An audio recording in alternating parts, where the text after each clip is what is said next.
this is Chris McDonald, and I'm coming to you from North Carolina. I live just a little bit north of Charlotte, North Carolina, and today we're going to be going over the last course on blogging and talking about putting it all together.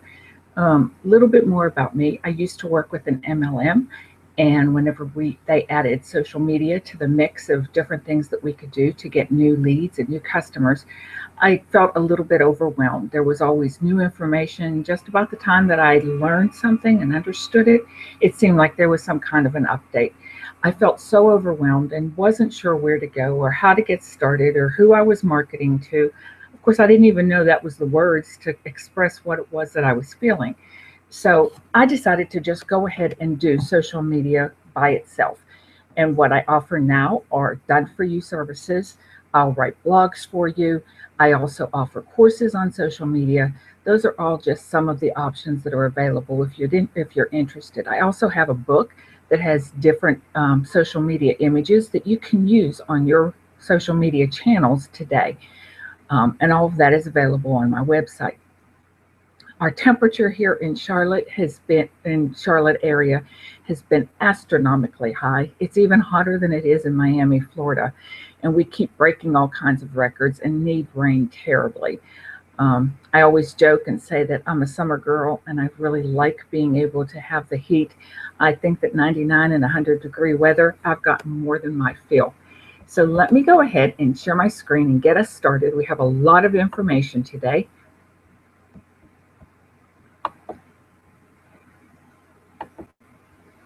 And here we go. So, like I said, today we're going to be talking about putting everything all together. We've gone over who and why should be blogging in the first place. In the second class, I went into a lot of detail about Blogger, WordPress.org, WordPress.com, and I gave a handout that went over different places that you can go to do your blog. So I hope that you were able to get that handout. If you weren't, go ahead and get them. They're still available on my website. As an overview, I talked about developing your brand. I talked about how having a blog will help you show your expertise, how it can drive traffic to your website, how it improves SEO ranking and content. I also talked about how not having a blog hurts your businesses. A small business that has a blog gets 126% more lead growth than those companies that don't have a blog. Again, if I've said anything that sounds foreign to you in those last couple statements, just go ahead and go back to the first and second lessons and go ahead and review those, and it'll start to make a lot more sense. So before you start, I know that I pound and harp on this, but you have to know who your ideal customer is and what it is that you're offering. When it comes to your offer, what's attractive about it? What's unattractive about it to the majority of the people? Are there things that you can do to tweak your product to make it a little bit better? Who is going to buy your service or product? What does that customer look like? And what does that person like and not like about your service and product? What is it about your service or product that helps them? Make sure that you can answer those questions. If you can answer those questions, you'll be able to write a much more productive blog. If that customer was looking for you on the internet, what are the words that they would use to find you? An easy way to explain search engine optimization is most people don't run around with this knowledge of all these URLs in their heads so that they know where to go to find something. So they go to Bing or Google or Yahoo and they type into the search bar. Those words that your ideal customer is using are called keywords. If you take the time to incorporate those words into your blog, that's called search engine optimization. So I have keywords and then SEO. If you're in the jewelry business, you might be using jewelry. If you're in weight loss, you might be using weight, diet, wrap, for those wraps that people are talking about, exercise. You could be doing leads or sales. You could be doing shakes if you're still in the weight loss, or lists if you're in the sales area. You can be talking about prints, you can be talking about nails. All of those different words are words that your customer is going to be using to search for you. Of course, there's more, but I'm just choosing the main words. Now, those basics have to be firmly answered in your head, and you have to be settled in your mind.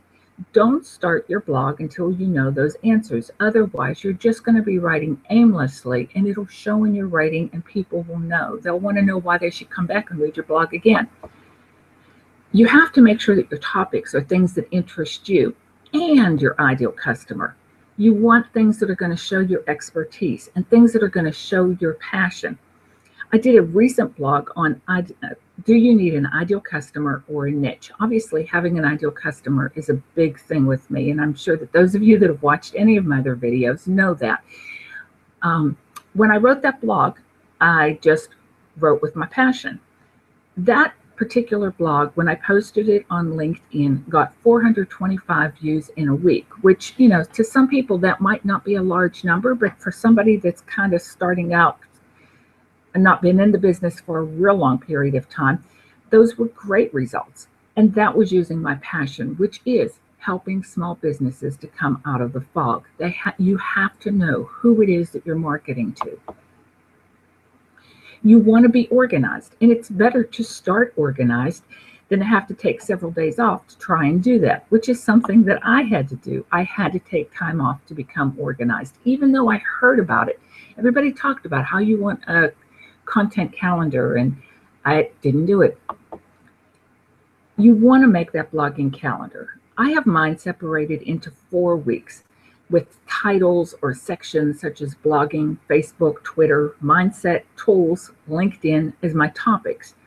After assigning a week for each of those different topics, then I go through notes and articles that will help guide me or give me research into that particular object. Now, if you don't have spreadsheets, you can go to Google Sheets. They are available for free. Just go ahead and type in Google Sheets, and then it'll take you to it. You'll have to click on it after you do that. They're very easy to use. Here's an example. I did a blog about what is the Marquette app, and I did the blog on Marquette and Periscope. Where should you do your blogging? Which was kind of like a review of the first course that I actually taught, and I used those notes to write my blog. And then here, marketing tips to avoid blending in. I talked about in last week's blog, I talked about being authentic and how you want to be authentic as you're doing your marketing. And obviously, as you can see, my next topic is going to be tweets that you should never send. So you see I have blogging, Facebook, Twitter, and then I have those different categories, and then they repeat. I give myself a title and then resources that are going to be available for me to use. You can use Evernote or OneNote to store your articles and posts from others.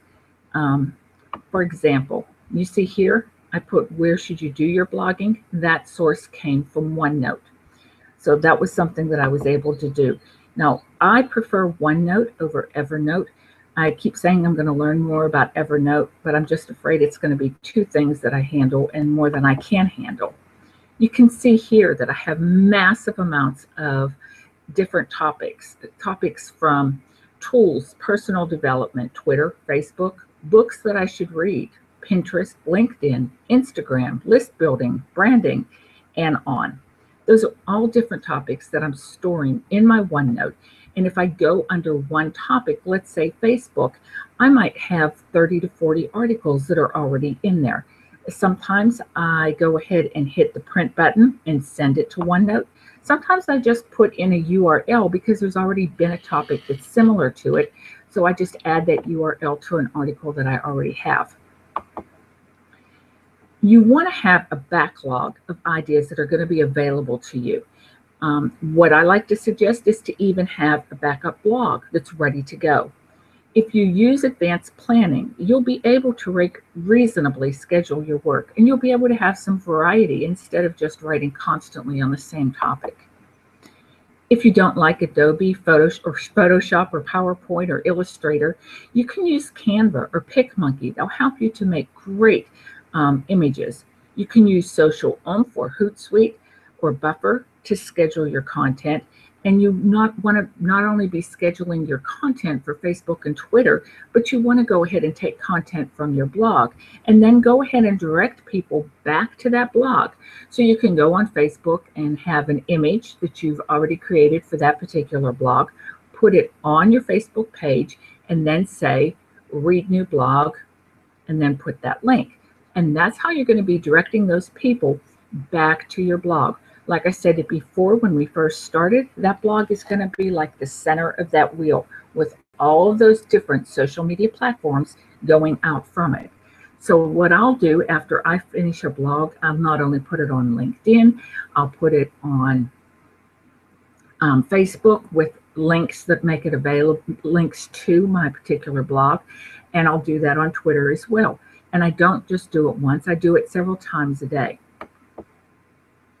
Now, Social Oomph is free. They have a free version and a professional version. I went ahead and took the time to copy it as to what was available. As you see, there was still another long page that goes further down that tells you what you aren't able to do, but you can purge your tweets and start over. You can have up to 5 Twitter accounts. So these are all, you can track keywords. A lot of these are things that you're able to go ahead and do by using Social Oomph. Personally, I use Hootsuite and I've been very happy with it. I'm sure that I probably need to go ahead and try some of these different tools to make sure that there isn't a better one out there. What you want to do is to write content that you can use over and over again with maybe a few tweaks or some updates about something that you might have learned. What they call this is evergreen material, because you can put that content back out there again and use it over again. Now, I'm not going to take a blog that I wrote a month ago and try to put it back out there again a second time. This is something that's going to happen over a period of time that you can go back in and put out information about that blog again. So, writing evergreen material right from the beginning will enable you to be able to go ahead and use that material again. For example, when I wrote the blog about Marquette and Periscope, I wrote it as a new tools. That isn't going to be a blog that I'm going to be able to use over again. That is not an evergreen article. So you want to try and focus on those type of things, the evergreen material, so that you can use it again. I've read in the process of studying and learning about a technique called Pomodro, and it says that unless you have something firmly planted in your mind to use this technique, and what they say that you do is you use a timer to break things into short periods. You can get the timer online and you write for 25 minutes, then you break for 3 to 5 minutes, then you work for another 25. Now, studies are showing that that's extremely effective. Here's what that timer looks like, which is really very simple. You just hit that start button and it starts counting down. So that's kind of an idea of something that you might be able to go ahead and do if you don't already have an idea. Like I said, sometimes I'll just write from passion, and sometimes I do have to think and organize things. And maybe those times it would be a good idea to try this technique and see how it's going to work. A lot of times people forget that the title is going to determine if your blog is going to get read or not. You want to use numbers. Numbers are really important to people, like 7 great tips to a great blog, or 3 tips to, 3 ways to ensure more people see your blog. You want to use pictures and visual effects that you create. You can also try opening with a question and try and grab and keep people's attention. And again, create a calendar. You want to make your blog scannable. The eye doesn't like to see things, the eyes don't like to see things that are all mixed up and jumbled up. And we need to have some white space in that blog to allow the eyes a rest instead of constantly straining. If I saw a blog like this, which I did see, I wouldn't read it. I just couldn't. I knew that I would know that by the time I finished it, and I would have to follow along with my cursor, that by the time I finished it, that it just wouldn't have been worth it for me. That's me. Other people may not have a problem with that. Maybe it's my age, but personally, I just can't read a blog like that. This little bit of white isn't enough for me.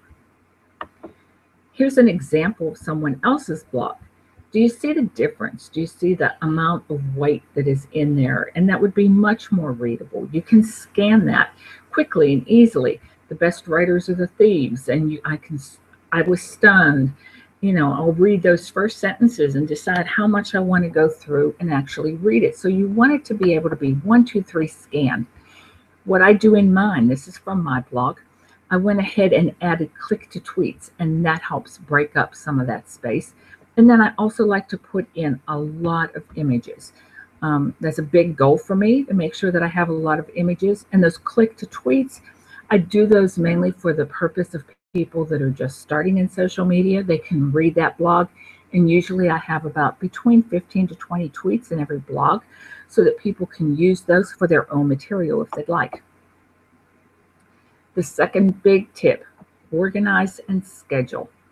We already talked about some of those basic features that are available in Social Oomph. If you sign up with Hootsuite, you can also go to their hootsuite.webinar.com, and you can go ahead and have training sessions that are available and webinars that are available that they do. They did one on Twitter, they did one on Facebook. They were wonderful little seminars, and they keep theirs pretty much to 30 minutes as well. Another huge tip is to outline and then write the article. Sometimes I'll write an article and just let it pour out. And usually those are the ones that I'm passionate about. But if I take the time to outline what it is that I want to write first, the results are a much better blog. Those English teachers must have been right. I recently saw an article that talked about the ingredients of a blog being like a cake recipe. I love that idea, so I kind of made my own version, added a few different pictures, and hope that maybe this will help you a little bit more. Your headline.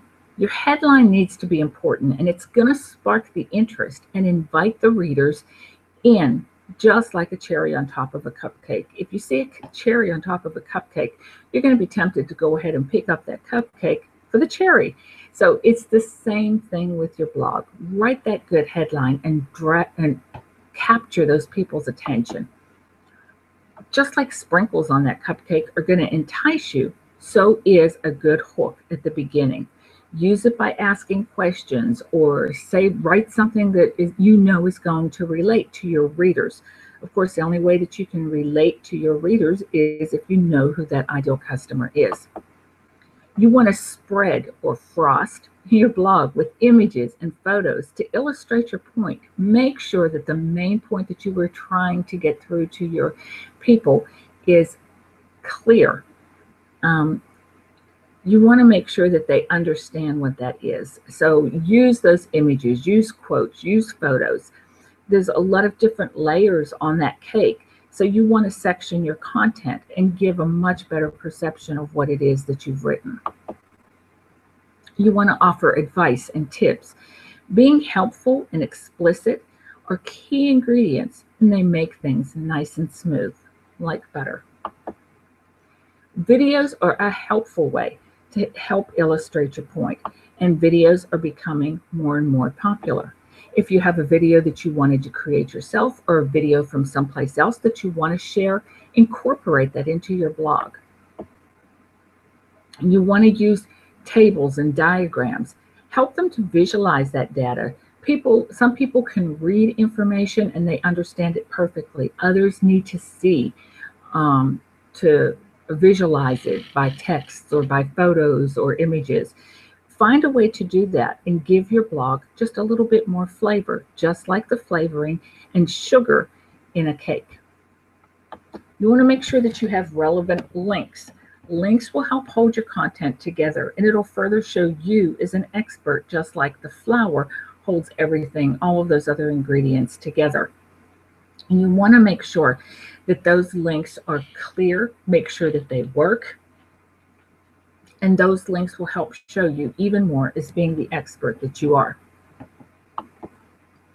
People love to share quotes, especially on Twitter. For me, sharing tweetable comments is as vital as baking powder is to that cake. There's nothing better than a glass of milk after a cupcake. So you want to make sure that after you come to the end of that blog, that you have a very clear call to action. It's nice to have a conclusion as well, of course, but you want it to be very clear and have share buttons and comment box that's available for your people to go ahead and make those comments or to follow through with that call to action. Remember, 80% of the people are going to read your headlines, but only 20% are going to read the article.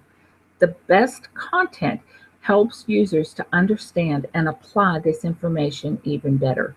Use pictures and videos, tables and diagrams, as they're going to help you illustrate the point.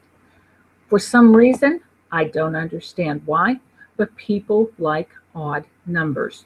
So use numbers and lists, but when you're making those lists, try to use odd numbers because that's what people like. Remember, again, I know that I'm repeating, people love to share quotes, so provide them. People say to have a blog post of 1,500 or more, up to 2,000 words to receive more shares. But you also don't want to be just putting in information to reach that number of words. If you feel that your content has enough and you only have a 500-word blog, then go ahead and print or allow that to be published. That's going to be fine as long as you're sure that everything in there is clear and concise and that you have some of the main ingredients of that blog. You want to make sure that you're linking to other high quality websites, and that'll help earn a little bit of trust from your readers. Be sure to get my handout. My handout is going to be on how to write the perfect post. It goes into a lot more detail than what I did today. And your questions can go in the comments below, or you can contact me directly at chris@chrismcdonaldnc.com. If you feel like all of this has been too much for you, you can contact me on my website at chrismcdonaldnc.com or chris@chrismcdonaldnc.com. I offer not only a done-for-you service, but also additional training on blogging, Twitter, Facebook, and soon LinkedIn. So go ahead and take a look at some of those other trainings. If you're not understanding what I'm saying about Ideal Customer, make sure that you go in and look at my Facebook training, the very first one. That's whenever I went into all of that information. If you feel like I wouldn't be able to write that blog for your ideal customer, you're wrong. I can. So don't hesitate to give me a call on that. Next week at the same time, 12 o'clock on Thursday, I'm going to go through a very quick training on Snapchat. There was a lot of interest whenever I did the quick surveys. So I'll go over how to set it up, who would be using Snapchat, and how to use it for business. So I'm looking forward to seeing you then.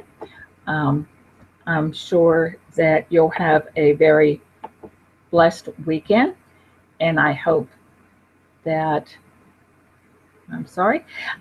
we'll be able to see you then and have a really blessed day. Bye-bye.